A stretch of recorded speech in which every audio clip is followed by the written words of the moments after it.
একটা দুটো চ্যানেল আছে, এই ইউটিউবার চ্যানেল না, ইউটিউবার সরি, প্রতিদিন মিথ্যে কথা বলে মানুষকে বিভ্রান্ত করছে, এখানে সাম্প্রদায়িক দাঙ্গা লাগাতে চাইছে।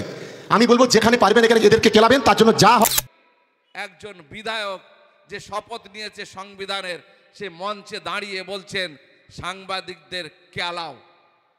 ভাষাটা আমি বলতে বাধ্য। মানুষের কি পাওনা, কি দাবি আছে, কি অধিকার। কয়েকদিন আগে আমাদের সবার প্রিয় বিধায়ক ক্যানিং পশ্চিমের একটা জায়গাতে সাধারণ মানুষ, আর্ত মানুষ যাদের উপর আক্রমণ হয়েছে, একজনকে রড দিয়ে মেরে দেওয়া হয়েছে।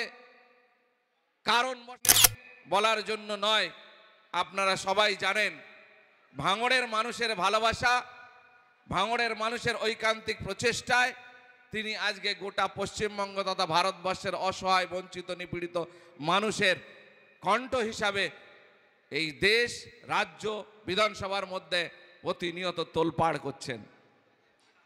আমরা জানি আমাদের বিধানসভায় 294 জন বিধায়ক আছেন, তারপরেও একজন বিধায়ককে তারা সহ্য করতে পারছেন না।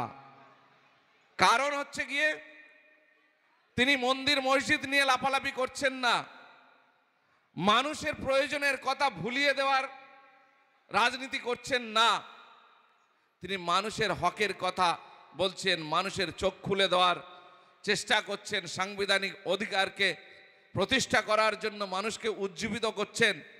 সরকারের কাছে মানুষের কি পাওনা, কি দাবি আছে, কি অর্থাৎ সাধারণ মানুষের অধিকারকে প্রতিষ্ঠা করার জন্য লড়াই সংগ্রাম করছেন। এটা ওদের কাছে খুবই গাত্রদাহ, খুবই গা জ্বালার বিষয়।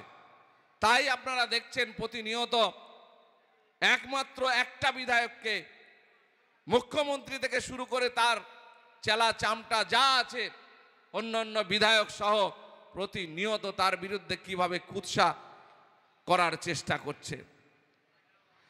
আমরা ঘৃণা করি, নিন্দা করি।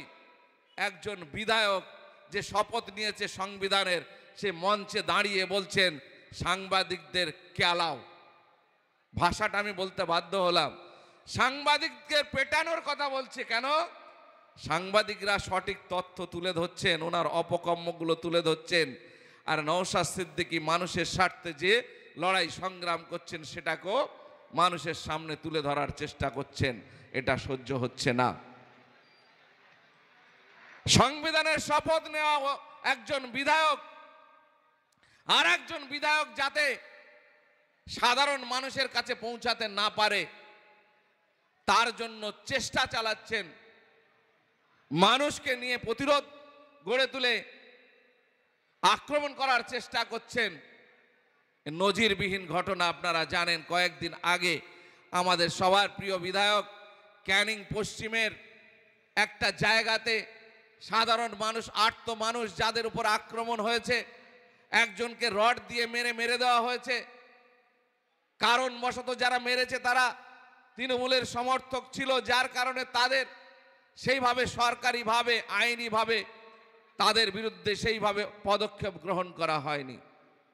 আমরা রিসেন্ট দেখলাম একজন দীর্ঘদিন তৃণমূল করা লোক, যাকে বিভিন্ন অপকর্মে কাজে লাগানো হয়েছে, বিভিন্নভাবে তাকে লুটপাট এর কাজে লাগানো হয়েছে, সেরকম ব্যক্তি তার অন্যায় কাজ থেকে সরে আসার জন্য, তার অনুশোচনা, তার বিবেকের জায়গা থেকে সে যখন সরে এসে আইএসএফের হাত ধরে সৎভাবে জীবনযাপন করার চেষ্টা করছে, তার উপর আক্রমণ করা হয়েছে, তার বাড়ির পাঁচিলের মধ্যে বোম ঢুকিয়ে দিয়ে বোম ফাটানো হয়েছে, তার দেয়ালকে ভেঙে দেওয়া হয়েছে।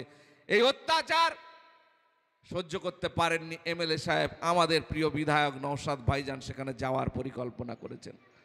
রাস্তাতে আটকানোর চেষ্টা, রাত 12টা পর্যন্ত মিটিং হচ্ছে, নওশাদ সিদ্দিকীকে এলাকায় ঢুকতে দেওয়া যাবে না। আমরা অনেক প্ল্যান পরিকল্পনা করে মানুষের সঙ্গে, সাধারণ মানুষের সঙ্গে আলোচনা করে আমরা বলেছি যে আপনারা রাস্তায় কেউ বেরোবেন না। ভাইজান তার নিজের ঝুঁকি, নিজের প্রচেষ্টাতেই সেখানে যাবে, যা হবে দেখা যাবে।